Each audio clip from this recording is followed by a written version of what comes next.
乌克兰危机不断升温的时候，中美、中欧之间突然开始了积极互动，背后的潜台词儿其实应该很好懂。各位网友，大家好，我是刘小飞。这几天，中国外交部跟国外那些媒体在记者招待会上还在继续斗智斗勇。我们明明是反复强调了我们的原则，就是乌克兰问题上反对北约继续东扩，尊重乌克兰领土主权完整，必须尊重俄罗斯的安全。但是仅此而已，对于战争我们是不支持的。就这样，还是有记者出来问说中国反对的是不是俄罗斯？结果被中国外交部当场打脸。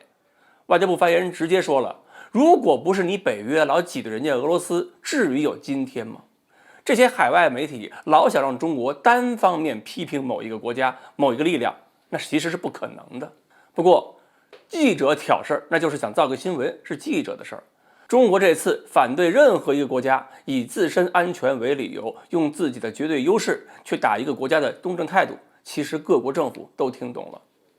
而且，中国拒绝谴责俄罗斯，反对北约继续东扩，让美国和欧洲政界出现更严重的反华声浪了吗？好像也没有。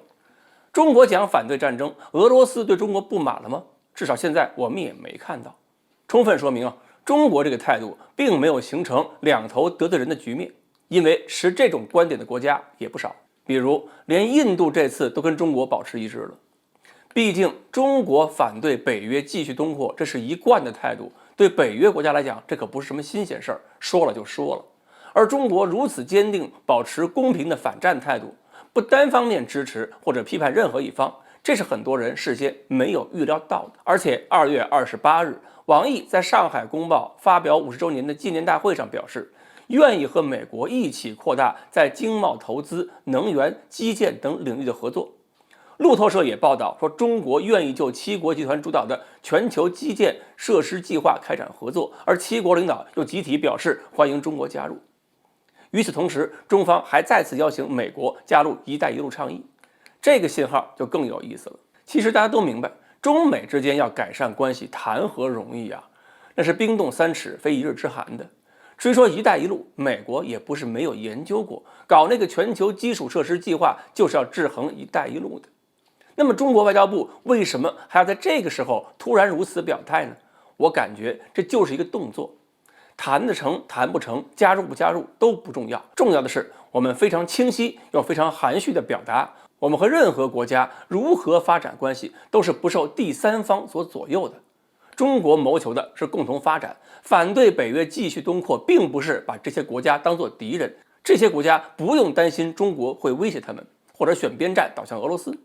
而这个时候，更多的话也是说给俄罗斯听，我们希望各方尊重俄罗斯的安全，但是有些事儿我们也是不会跟的。3月1号，欧盟就表示担心乌克兰问题可能会导致中欧关系继续紧张，计划呢4月份开始继续推进中欧投资协定的签署，